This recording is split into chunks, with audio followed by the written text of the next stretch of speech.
So, more speculations, more rumours surrounding Rangers. Obviously, it's going to be like this for the next few weeks. Some of them will be strange, bizarre. Some of them will be more reasonable and trustworthy. But obviously, right now, the idea of Rangers signing Kenny McLean for Norwich is floating about on X. So, what is your thoughts on that? Well, I get bringing him in, like, a bit of experience and stuff like that. But I mean, it's a deal we should have done a long time ago. You think so? Aye. I think it's a deal we should have done a long time ago, I reckon, because I'm pretty sure he's still got time left in his deal. He's got to cost money.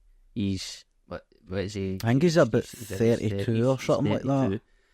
I get the experience to come in and stuff like that, but again, what I will say is we've not had the best of luck with Norwich. Let's be honest. We get Dill, we get Cantwell. I mean, Cantwell's still debatable. The impact in the team. 32. This is coming from the Rangers Journal on Twitter. So what they're saying is there's no doubt that Kenny McLean has a lot of quality and would add great experience to the team. He's a well-known Rangers fan, but I just don't see why Norwich would want to sell him this summer with his contract running until summer 2026. So he's 32, 6 foot, like most footballers. Obviously playing at Norwich. Transfer market values run about $750,000, so 730,000 it says here.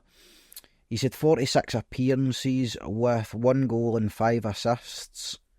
So, by the sounds of that, he's not going to contribute much in an attacking perspective. Well, no necessarily. So I don't know if he's more a holding midfielder than he is a attacking midfielder. So like a replacement for Lundstrom almost. Then if you're going to be bringing him in. But again, we don't really know. Obviously, that's just a rumour, right? But we don't really know how Clement's going to set up next season. Because literally he's been playing his games with Beale's. He's been playing with Beale's hand. Let's be honest. So, and then a couple of sort of makeshift players or whatever sprinkled in there. We don't really know until the transfers start to come through what Clement is going to try and do. Whether he's going to try and he's obviously going to make us wider in the park. He's going to bring in wingers. We've got Cortez there, but what he's going to do with the middle of the park is what we've said before is one of the most important things, because it's crucial. We need to get it right. For an old firm, we need to get it right. We also need the perfect partner to let Diamande do what he does best. Yeah. Have that creative freedom. So I think we can. That's a player that we can guarantee is going to start most games next season. That's who you're basically building your midfield around at this point in time. Is Diamande, obviously, with Lundstrom out the door. Again, obviously, I think Raskin will stay in the building. So, but then again, obviously, remember Raskin was injured, back for injury, and wasn't really featured until the last couple of games of the season. You don't even know about Raskin because I know it's I can get it right if Raskin comes in, he's out injured, and you slowly see him being drip fed football. But we've literally not seen him. I know it looked as if Clement honestly didn't want to use him, but then again, remember I said on the last video, it was like sometimes these players struggle to get back up to full fitness when they've had a knock, like halfway through a season or like during the season. When you get injured, it's really, at least I think it can be hard when you then have to go and train yourself. You're not doing a full pre-season camp with the team. But look at Seema. I know, well, but some players are just built differently as well. Do you know what I mean? That is true. I mean, for me, I don't know. Obviously, when Raskin first came in the door, he came in, we got excited about him. Him and Cantwell come in at the same kind of time. Aye. We got excited about the two of them. The new season started. Obviously, nobody looked that good at the start of that season. But there were players that when Clement came in the door, you seen you seen an uptake in level. Aye, definitely. Now, I'm not sure about the timing. Raskin, when did Raskin get injured again? I'm not sure about. I cannot remember. There've been that many injuries, mate. I can't track them. Because the thing is, like, if you get a chance to kind of almost settle into the way Clement plays, you might have a shout towards throughout the season, but it might have just have been bad timing for him. As you said, it might have just been bad timing. When I'm looking at kind of the reaction for fans, the fans aren't really convinced either, and I'm not convinced, but quite rightly, I'm not convinced in the same sense that I'm not convinced yet about Cortez. On most of the players, to be honest. Most of the players, but like... Still not 100%, like, we're not convinced in Dessers. Well, exactly, we're not convinced in anything. And he's had a full season under his belt, one of the ones who, I don't even know if Dessers picked up an injury, maybe a few weeks here and there, but he wasn't out for a prolonged period of time, eh? Well, that's the thing, right? So, we've now, and I firmly believe with the 5 departures, we've now got a squad that you've almost got to completely tear apart. Yeah. And when we've done, like... Well, it's torn apart with the 5 going out the door, more or less, exactly. you know? When we've done rebuilds in the past, and I do that because I don't class them as rebuilds, we've pretty much supplemented the same kind of 4 or 5 players, end up getting into the new season, the new players get injured, and we've always come back. Like, the scary similarities between starting 11s we've used this season and starting 11s we've used for the past fucking, like, 2, 3... 4 years. Yeah. It's all these supplement players that have been changing about. It's almost musical chairs with fucking supplement. Somebody comes in the door. Musical chairs with supplement players? Is that what you mean? But there's another thing here for the Rangers review who's put out that Rangers are undergoing a rebuild just like last summer. Aye. 5 players have just left for free just like last summer. It's a situation Clement is branded as crazy and a massive challenge to solve over the summer. Here's how they got here. And this is where I think as well, no, I'm not saying that Beale would have got it right if it wasn't for him having to deal with a whole rebuild as well in the summer. Obviously, he came in the door, he got money to spend, he brought in the players and unfortunately never got the results. But to put a manager under that amount of pressure right for the get-go, obviously Clement's been in here he's been in the door for quite a while, right? But now you're stripping all these players away from him, giving him a whole summer rebuild to complete as well. So as if the job's no hard enough to come into a club and manage players, you're not just managing players, you're completely restructuring the squad, restructuring the team. Do you know, it's an enormous amount of pressure to be under for a manager. Especially at Rangers, because we do not give managers time. Or players time, really. We don't really give players time, but at the end of the day... there isn't time, really, do you know what I mean? Because the league can be over by Christmas, as it almost was last season. Aye, the thing is, if this season this squad had the opportunity to buy some time, because I think if we win the title this year, forget any of the other cups, if we win the title last year, you could make an argument that there's almost the players have turned a corner in that kind of mentality, and you could have got away with, papering over the cracks. Yes, there's still been like criticism with the old guard in the squad, but you could have got away with taking a rebuild and making no necessarily a rebuild, but just supplement players. We'll rebuild round about these players. That was my fear. That was my biggest fear, mate. I'm not going to lie, because obviously we've harped on for the very first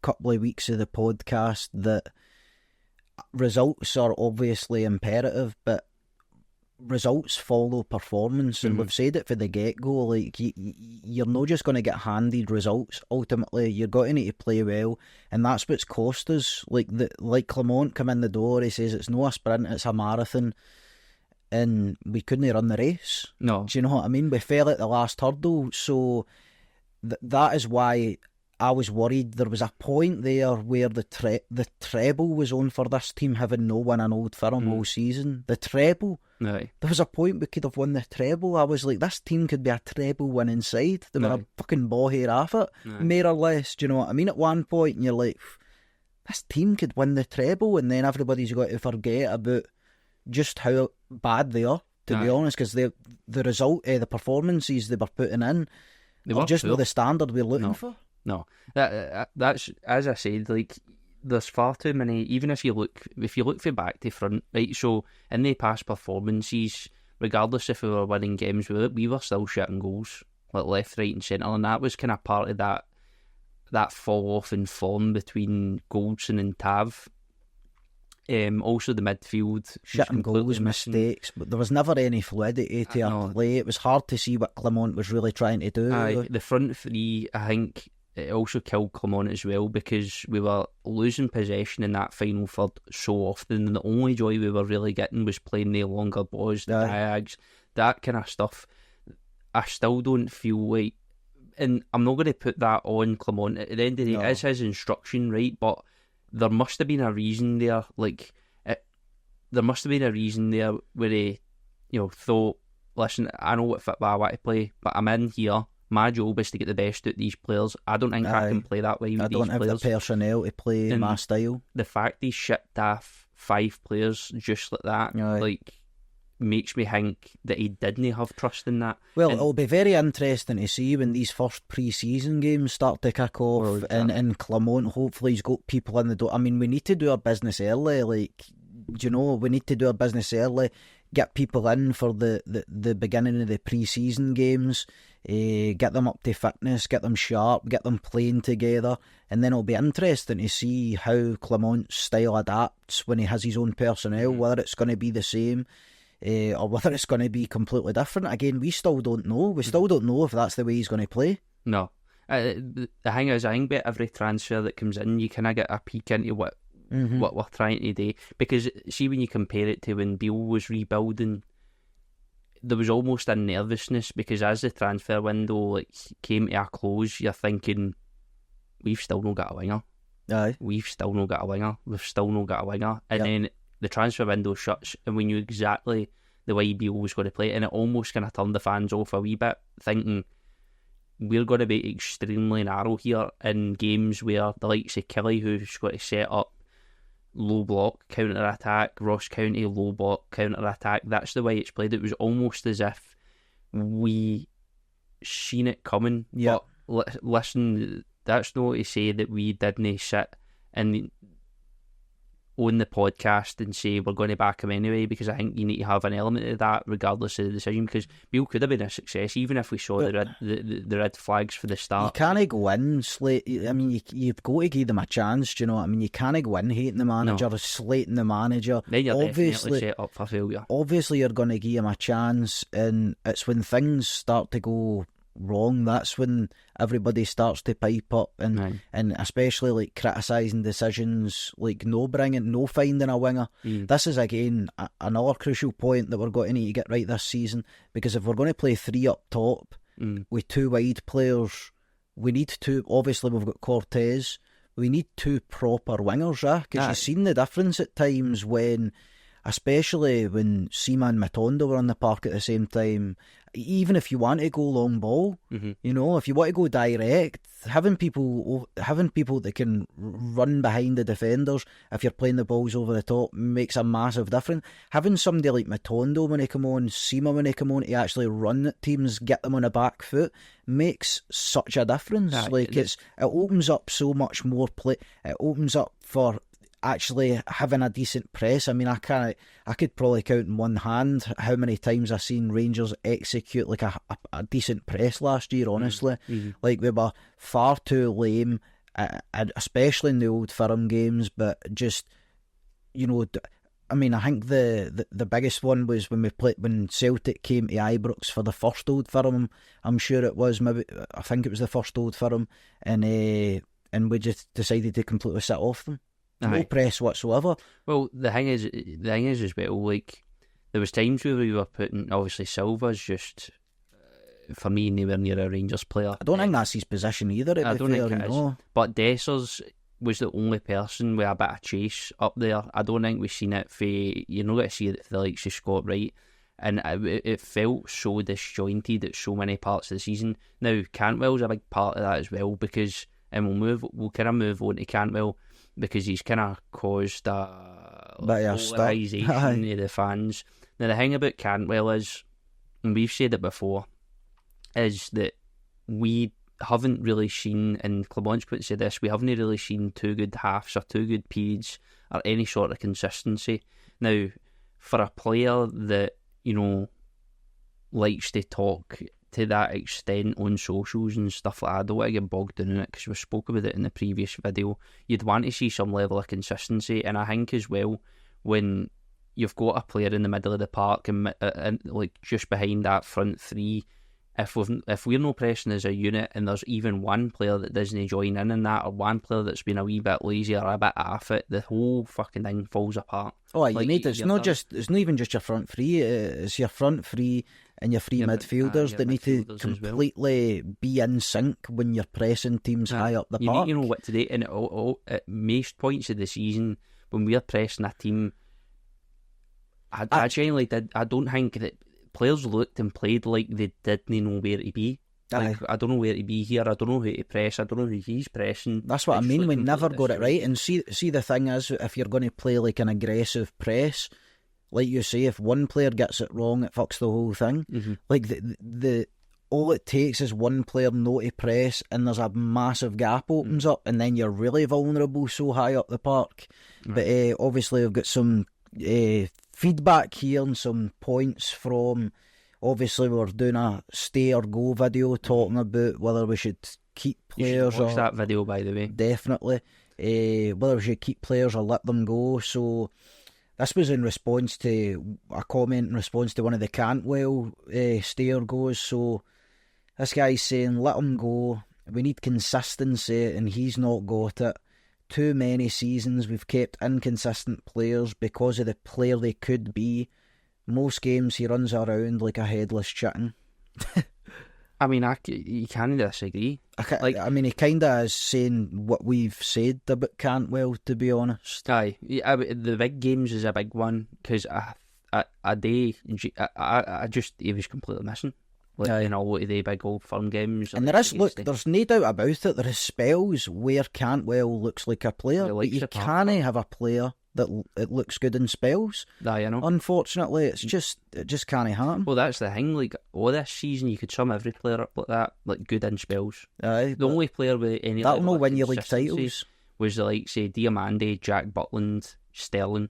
Yep. They're the three players that I thought, what kind of performance. So see, the thing is, Andy, we're not asking too much, but we're not asking too much of these players for consistency, are we? Because you see players like Sterling. We're not saying you need to be Messi every week, and we're not saying you can't make a mistake either. But we're saying your level we cannot afford for your level to fluctuate like it's doing. There's a difference between a mistake, right, and a period of the game where you're completely off it. Like a whole first half where you're not even involved in it. 10 minutes. You can't have 10 minutes off. You can't have 5 minutes. Maybe get away with it against some of the teams that you're going to dominate possession against, but when it comes to the bigger games, when it comes to games in Europe, Old Firm games, or when you play some of the tougher teams in the league, maybe you're away from home against a Kelly or something like that, players can't be caught sleeping or caught hiding. Even at that, right? Look at Dundee, Motherwell, Ross County. See, even the other teams in the league. Yeah, that has proved this season that you cannot be off it at all. Yeah, like you need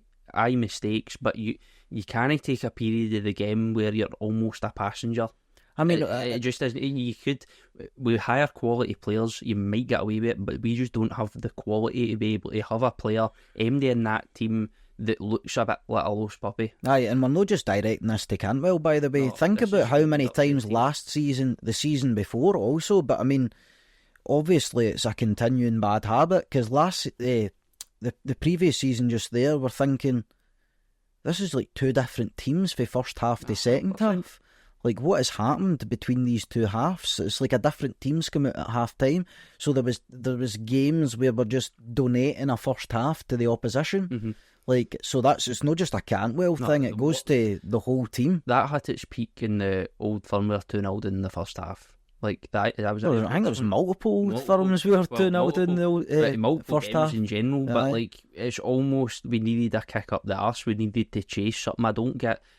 It's been the same in the league and in games. I felt that squad, that group of leaders, you got the best out of them when they were chasing something. Yeah. Because we get to the top of the league, or we're points off the top of the league, and out of nowhere we completely crumbled.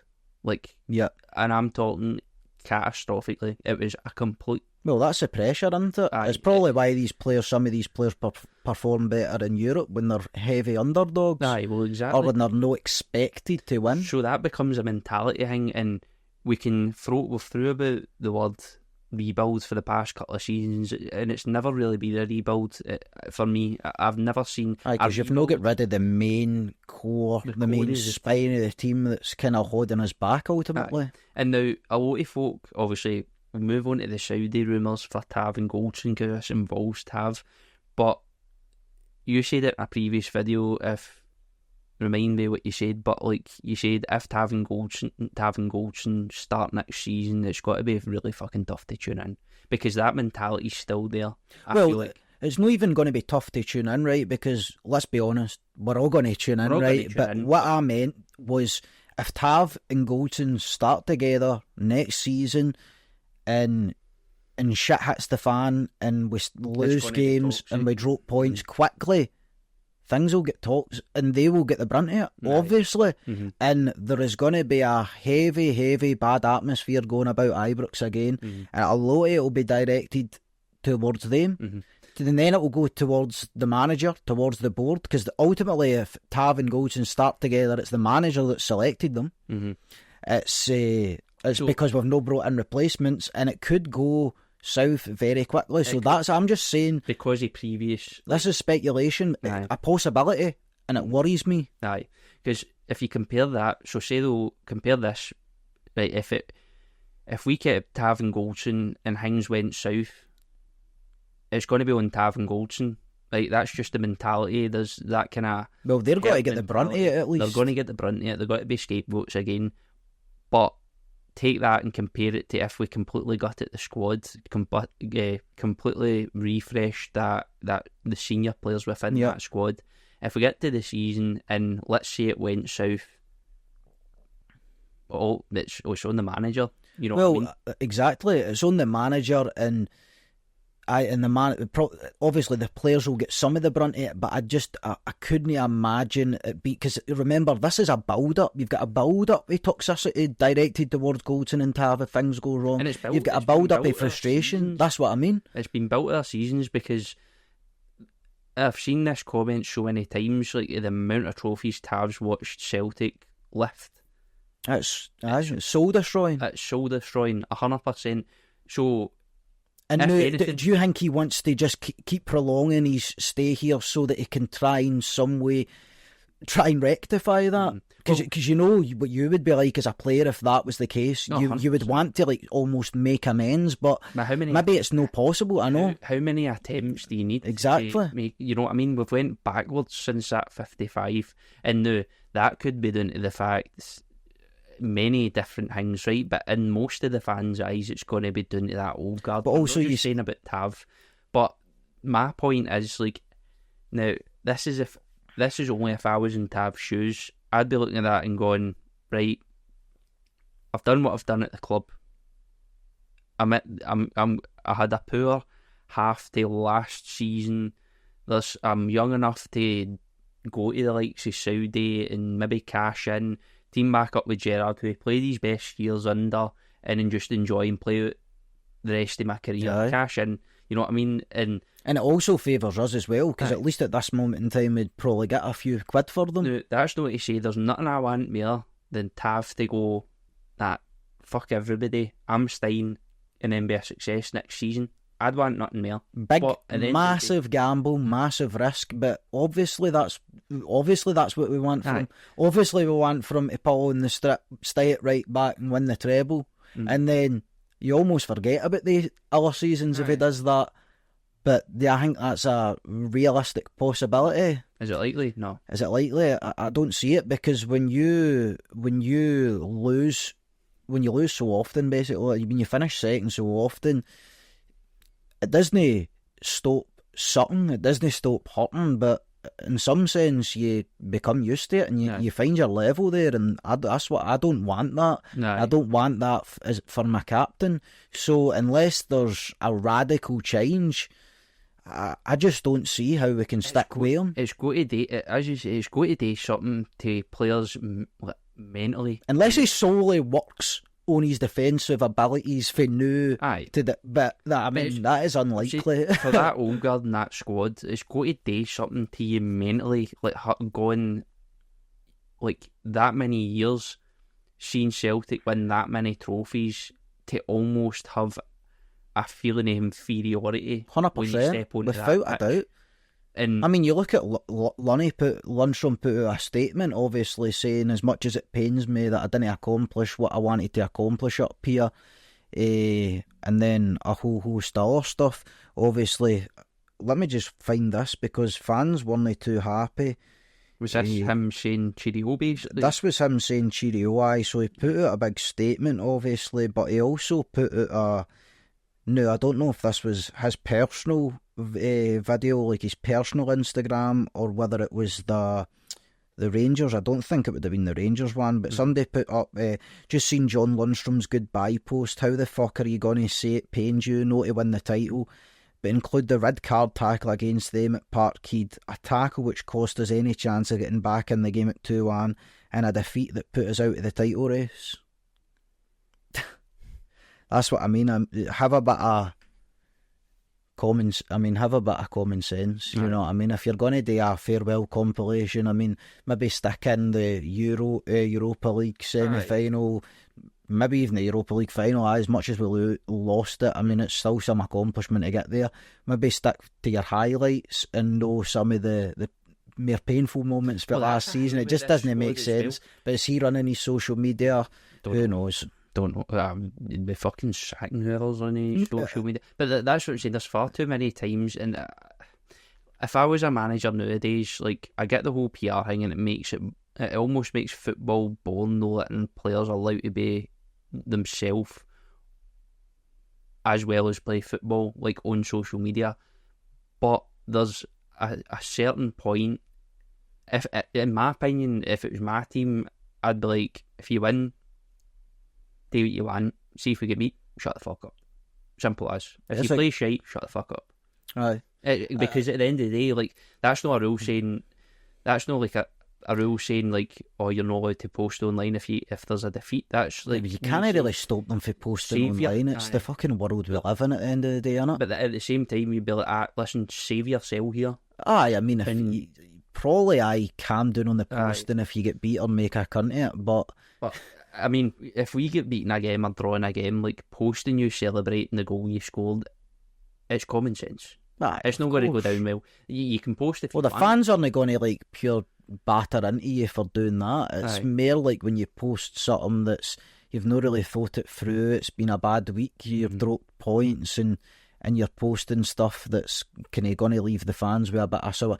But you've got to remember as well, like, fucking, they're just guys that play fit, but at the end of the day, do you know what I mean? When they pull on once the 90 minutes is up, they go away and lead a relatively normal life like the rest of us. So I don't think you should just disbar them for all social media. But again, the clubs do have policies in place to make sure they're not posting outrageous shit and stuff like that online. But again, if my players are online and they're, I don't know, maybe having wee comments here and there, maybe it's some people having digs at other players or digs at the media or this and that, like you say, first of all, they are talking on the pitch at the end of the day. I mean, that's as simple as that. Use your head. Yeah, use your head. It's as common sense, really. You know what I mean? You can get beat and have a dig. You can do it in a smart way, but I just don't think... I mean, see, when we get beat in the Old Firms, do you jump onto Facebook and start posting shit? Because I certainly don't. Yeah.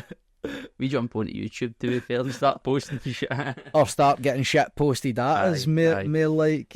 But no, the as I said, like, there's a coming away from social media, because in the grand scheme of things, like, as well, if you're going to get a squad, realistically, we should be seeing, and I know it's difficult, but we should be seeing signings flying in at this point. I know, that's what now, I'm worried. Obviously, we're still kind of early on, but even at that, you want to get the business done as early as possible. The Euros are creeping up. That's it's notoriously difficult to start signing players. Also, if you've got your eye on somebody who's right at this moment in time, maybe $500,000, and then he goes to the Euros and is a blinder, you're talking 5, 10, 15 million perhaps. So it's risky. But then again, you could also sign somebody, goes to Euros, gets injured, but again, there's nothing you can really do about that. Do you know what I mean? But the bigger worry is that you've got your eye on somebody maybe who's relatively unknown. They have a right good Euros.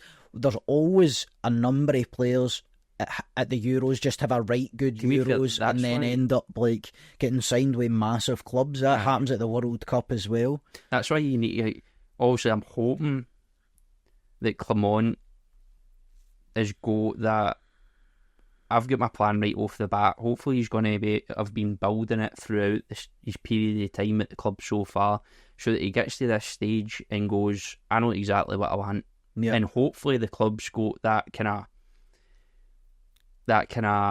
like the conviction, that solid conviction that, right, we know what Clement wants, let's get them in the door now, and then we'll use the Euros as, let's see who can if there's any players that stand out or who's available, we could maybe use that tournament. Do you think the board are apprehensive in terms of, or do you think there is a bit of apprehension about the club right now, considering what happened last time? We let the sort of manager of free rein on, well, not necessarily free rein, but it's down to Clement and his staff more or less to build to complete this rebuild at least. For me, that's on the board, because we've got Cop in there, but that was the board. Beale was the board's mistake, letting him get so involved in transfers. That was completely the board's mistake, because at the end of the day, Beale could very well turn around and say, I said no.